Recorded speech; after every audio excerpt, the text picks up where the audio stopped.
Alright, so you need to make a jig in order to make the rings. And what I did is I took a 2x8 piece, which is right down here, and I cut it out, and it's about maybe 1.5 feet long.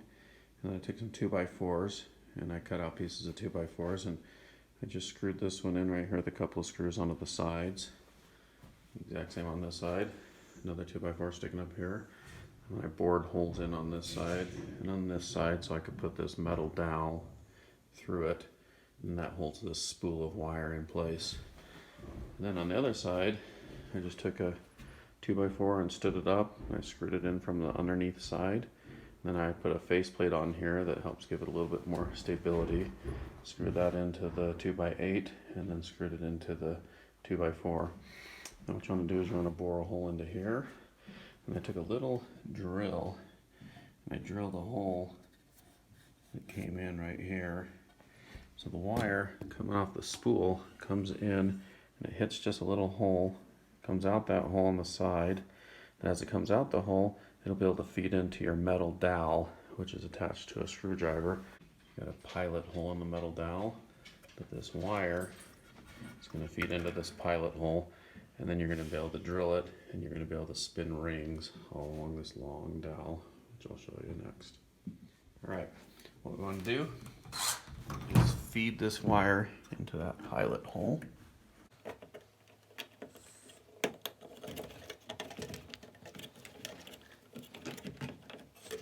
Alright,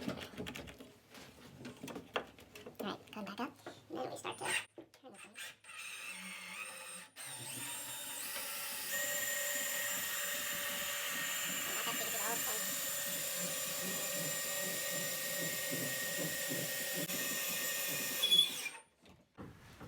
You're done spinning it all the way onto here. Then what you do is you'll take a pair of clippers like this, and you would clip the wire down here, and then you go up here and clip the wire under where the hole is, and then you pull the spring off. It comes off into a section that looks like this, and then this is what you would use to clip your open rings and clip your closed rings. And mine make very long springs out of this, so I can do a lot of rings at once. Stop it. Yep.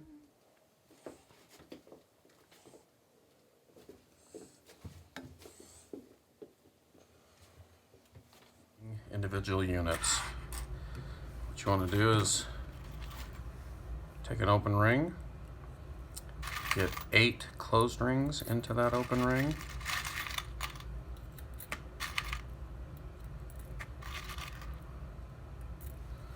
and then shut that closed ring, and then double it. This is for the King's Weave pattern.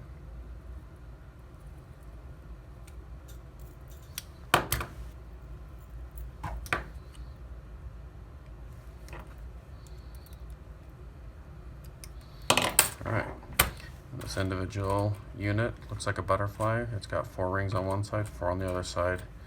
And then once you get a bunch of these, you'll line them up and we'll make a unit, a line.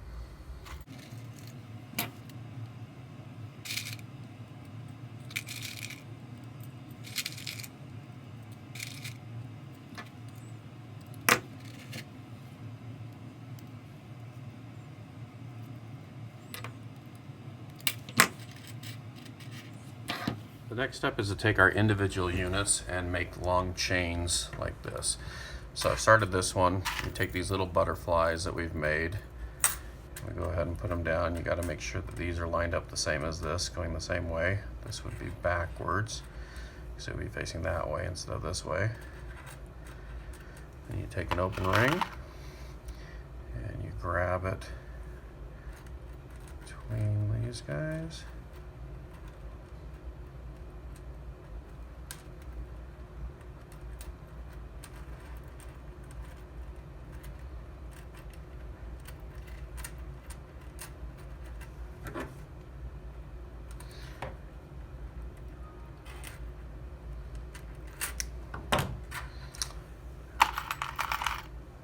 Another one, just follow this one.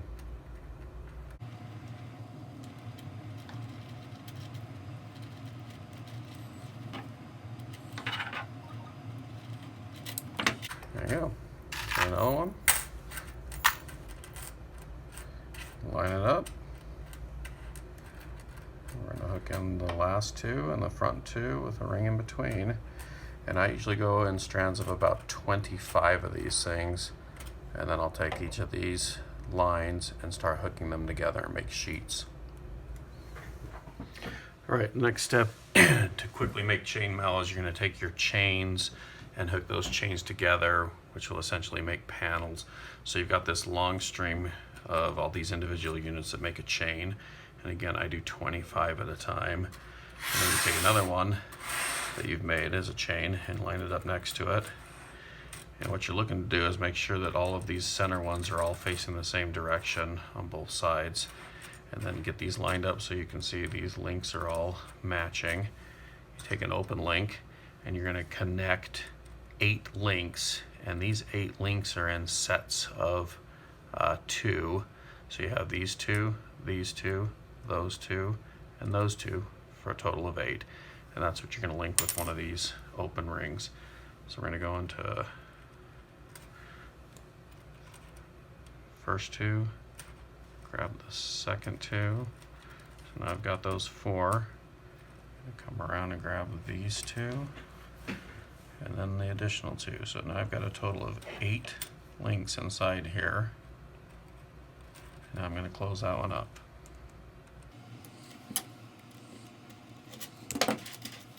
Because of the pattern, we followed the other one through and double it.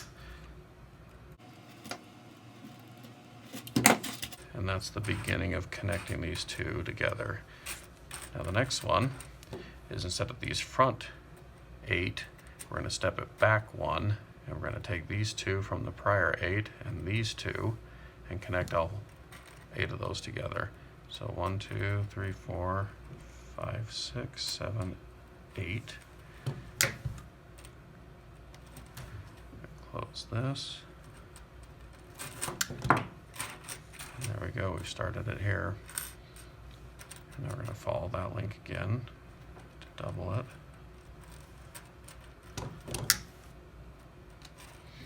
Close that one up. That's essentially what you do all the way down the middle here, and then you'll have these 2 combined. And then you get another chain, same thing, line it up, and then you'd close this one down, and another one. Close that down, and as you go, you'll be able to make a full panel, and then take these panels to make whatever you're making after.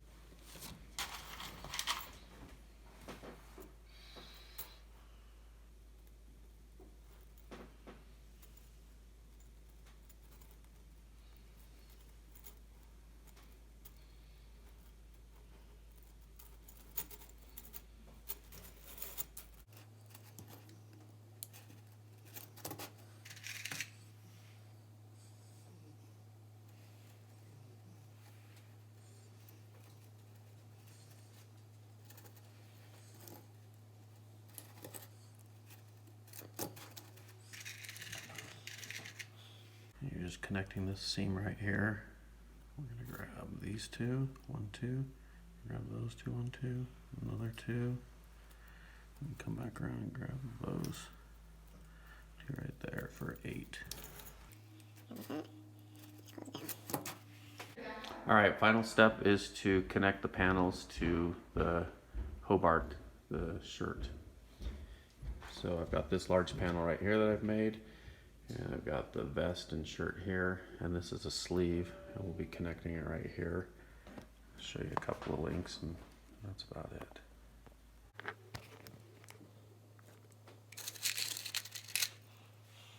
It's pretty easy. You take your open rings, and you get used to the weave pattern and connect in 8.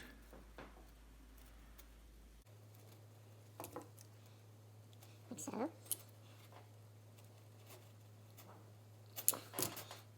And for this pattern, we double it. And then my hand is probably in the way, so you can't really see how it's hooked in there, but you would have got it from the prior videos.